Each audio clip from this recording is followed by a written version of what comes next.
औज़ु बिल्लाहि मिनश शैतानिर रजीम। बिस्मिल्लाहिर रहमानिर रहीम। इन्नल्लज़ीना इत्तख़ज़ुल इजला सियाना सयनालुहुम ग़ज़बुम मिर रब्बिहिम व ज़िल्लतुन फ़िल हयातिद दुनिया व कज़ालिका नज्ज़िल मुफ़्तरीन। वल्लज़ीना अमिलुस सय्यिआति सुम्मा ताबू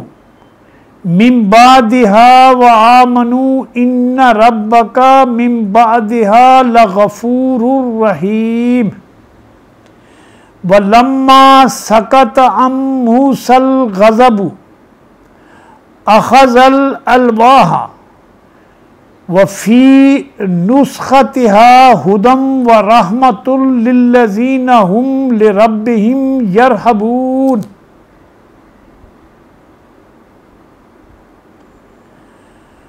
व अख़्तारा मूसा क़ौमहु सबईना रजुलन मीक़ातिना फ़लम्मा अख़ज़तहुमुर रजफ़तु क़ाल रब्बी लौ शिअत अहलक्तहुम मिन क़ब्लु व इय्याया अतुहलिकुना बिमा फ़अलस सुफ़हाउ मिन्ना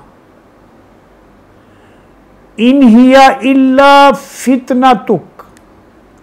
तुज़िल्लु बिहा मन तशा व तहदी मन तशा अंता वलियुना फ़ग़फ़िर लना वरहमना व अंत खैरुल गाफ़िरीन। शुरू अल्लाह के बाबरकत नाम से जो बहुत बड़ा मेहरबान और निहायत रहम फरमाने वाला है।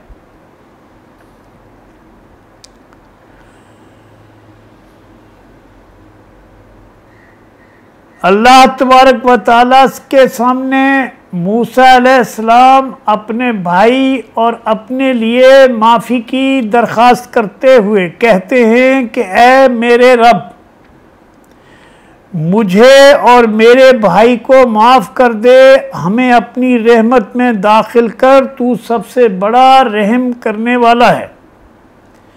अल्लाह तबारक व तआला जवाब में इरशाद फरमाता है,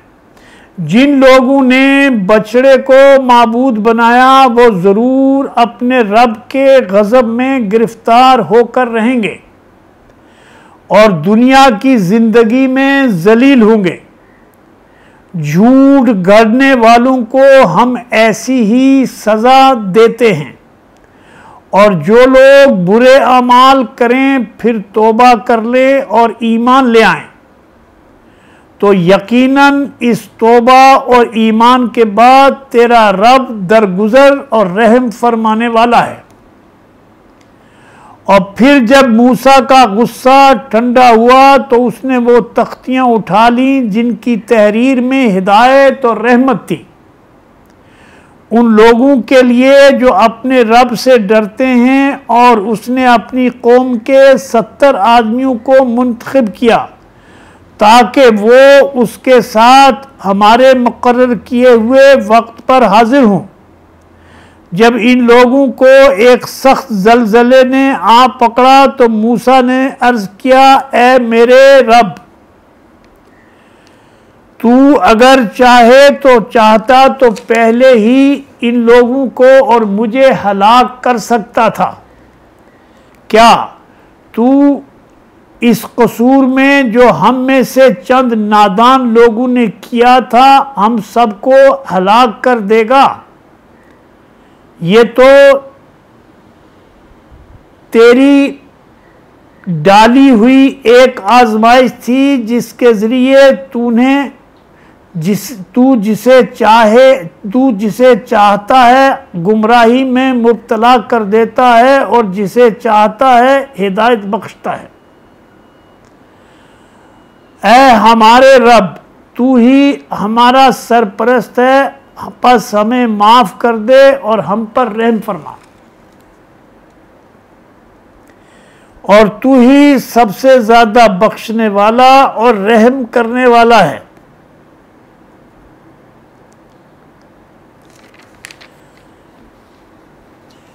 नाजरीन,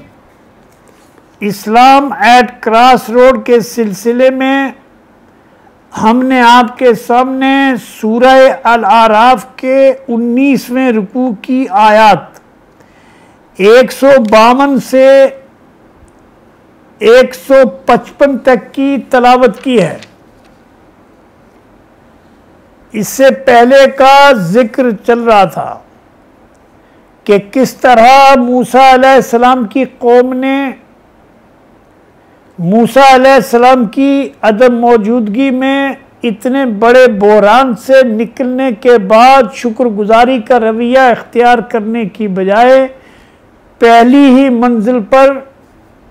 नाशुक्री का बदतरीन मुजाहरा किया और अल्लाह को छोड़कर उसके मुकाबले में एक मूर्ति बनाई और उसकी पूजा शुरू की। जिस तरह आज हम देखते हैं कि ये मुसलमान उम्मत है, अल्लाह के आखिरी रसूल सल्लल्लाहु अलैहि वसल्लम को मानने का इकरार करती है, लेकिन हाल ये है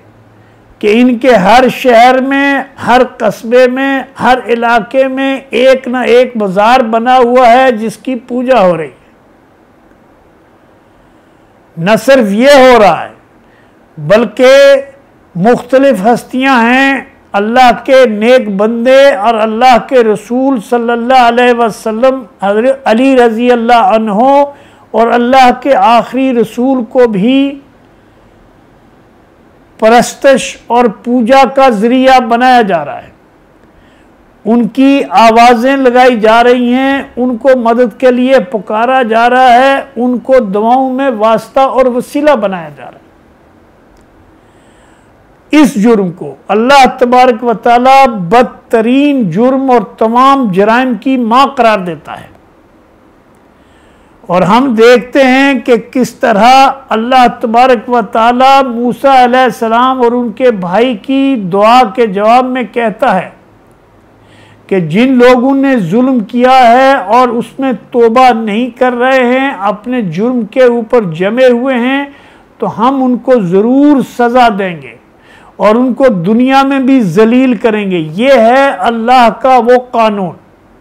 कि माफ़ सिर्फ वो उनको करता है जो सच्ची तौबा करते हैं। और शिर्क जो है वो एक ऐसा जुर्म है, अल्लाह के साथ अल्लाह की मखलूक को बराबर करना इतना बड़ा जुर्म है कि अल्लाह फरमाता है सूरह अनाम में 18 अंबिया का जिक्र करके कहता है कि इन अंबिया में से एक एक का नाम लेकर,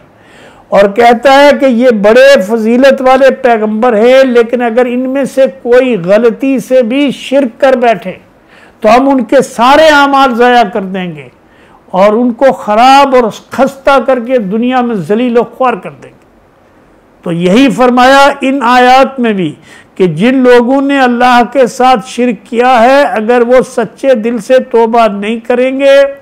अल्लाह की तरफ नहीं पलटेंगे, तो फिर अल्लाह दरगुजर नहीं करेगा, उनको माफ़ फरमाने की बजाय उनको सज़ा देगा। और मूसा अलैहिस्सलाम का जब गुस्सा ठंडा हुआ और वो अपने साथ 70 बनी इसराइलियों को लेकर कोहे तूर पर पहुंचे ताकि अल्लाह से वो अहद,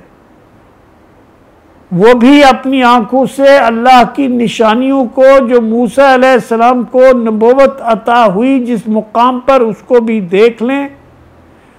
तो अल्लाह ने उनके ऊपर एक जलजला तारी किया। मूसा अलैहिस्सलाम घबरा गए और कहने लगे, परवरदिगार अगर तू चाहता तो हमको पहले ही मार देता, और ए परवरदिगार ये जो मूर्ति वाली आजमाइश थी ये भी तेरी डाली हुई आजमाइश थी, और तू अपने बंदों में से जिसको चाहता है हिदायत देता है, जिसको चाहता है उसके नीयत के हिसाब से, उसके दिल के इरादे के हिसाब से उसके हिदायत का हक छीन लेता है। तो अल्लाह ताला के नबी मूसा अलैहिस्सलाम अपने रब से फिर माफ़ी की दरख्वास्त करते हैं कि और फरमाते हैं कि ए मालिक, ए हमारे रब, तू ही हमारा सरपरस्त है, तू ही हमारा निगहबान है, तू ही हमारा मालिक है, तू ही हमारा प्रोटेक्टर है, और तू हमारे ऊपर रहम फरमा, क्योंकि तेरे अलावा कोई रहम फरमाने वाला नहीं है। तो इस तरह से वो अपनी कौम के लिए भी, अपनी कौम के उन सरदारों के लिए भी जिनके ऊपर एक ज़लज़ला तारी किया गया और वो बेहोश हो गए, और बेहोश होने के बाद जब उठे तो अल्लाह ने उनसे अहद लिया। वो आगे आएगा मजमून, लेकिन इसमें इस स्टेज पर इतना बताना काफ़ी है कि अल्लाह ताला ने मूसा अलैहिस्सलाम के साथ आने वाले 70 बनी इसराइल के सरदारों से अहद लिया, कोहे तूर को उनके ऊपर खड़ा करके अहद लिया कि क्या, कि तुम अल्लाह के साथ किसी को शरीक नहीं करोगे, और ये जो अहकामात तुम्हें दिए जा रहे हैं तुम इनको सख्ती से इसके ऊपर अमल करोगे। इस किताब और तख्तियाँ जो तुम्हें दी जा रही हैं इनके अहकामात को मजबूती से पकड़ोगे, ताकि दुनिया में और आखिरत में तुमको भलाई का हकदार करार दिया जा सके और तुमको अल्लाह की रहमत के हकदार हो सके। अल्लाह ताला हमेशा यही अल्लाह का दस्तूर रहा है, अल्लाह का कानून यही है कि अल्लाह कौमों को आजमाता है ईमान के मामले में, उनके अमल की खराबी में भी आजमाता है। लेकिन सबसे अहम बात क्या है? अहम बात यह है कि अगर कोई कौम बड़े से बड़े गुनाह भी कर ले, लेकिन अगर वो शिर्क के गुनाह में मुब्तला नहीं है, बिदअत में नहीं है, आखिरत का इनकार नहीं करती है, रसूलों का तमस्खुर नहीं उड़ाती है, रसूलों का इनकार नहीं करती है, तो अल्लाह ताला बगैर तौबा के भी उसके गुनाह बख्श सकता है अगर वो चाहे। लेकिन अगर किसी ने शिर्क किया और इस हाल में उसकी मौत हो गई कि अल्लाह ताला के वहाँ पहुँचने से पहले उसने ईमान का इकरार करके तौबा उसकी अल्लाह ने कबूल नहीं की, तो अल्लाह ताला उसके सारे जो अच्छाइयाँ हैं वो ज़ाया कर देगा और उसको जहन्नुम का ईंधन बना देगा। तो अल्लाह से दुआ है कि आज की जो उम्मत मुसलमा है, जो इसकी बर्बादी और बदतरीन बर्बादी की मिसाल बनी हुई है, दुनिया में मजलूमियत और मस्कनत इनके ऊपर तारी है, उसकी वजह सिर्फ एक है कि अल्लाह फरमाता है कि हम जब कौमों को उरूज देते हैं, उनको फजीलत देते हैं, तो उस ईमान की वजह से देते हैं जो अल्लाह के साथ अहद करके निभाते हैं। और जब वो ईमान और अहद से फिर जाते हैं तो अल्लाह उनके ऊपर गज़बनाक होता है और उनको अल्लाह सज़ा देता है। आज भी उम्मत मुसलमा के ऊपर जो अजाब हैं, जो आजमाइशें हैं, उसकी वजह यही है, और उससे निकलने का यही एक तरीक़ा है कि अल्लाह के नबी सल्लल्लाहु अलैहि वसल्लम ने फरमाया था कि ये उम्मत फिर गरीब हो जाएगी, इसका इस्लाम का मानने वाला कोई नहीं होगा, इनकी तादाद अगरचे के सितारों से ज़्यादा होगी, लेकिन इनकी हैसियत समुंदर की झाग से ज़्यादा नहीं होगी। तो उस वक्त एक ही तरीक़ा है कि लोग ईमान को खालिस करें, शिर्क से तौबा करें, बिदअत से तौबा करें और आखिरत के ऊपर यकीन करें, अल्लाह के रसूल और अल्लाह की किताब को, अल्लाह के रसूल की सुन्नत को और अल्लाह की किताब की तरफ पलटें और अपनी आखिरत के लिए जद्दोजहद करें, ताकि अल्लाह दुनिया भी उनके ऊपर निछावर कर दे। अक़ूलु क़ौली हाज़ा अस्तग़फ़िरुल्लाह ली व लकुम व साइरिल मोमिनीन।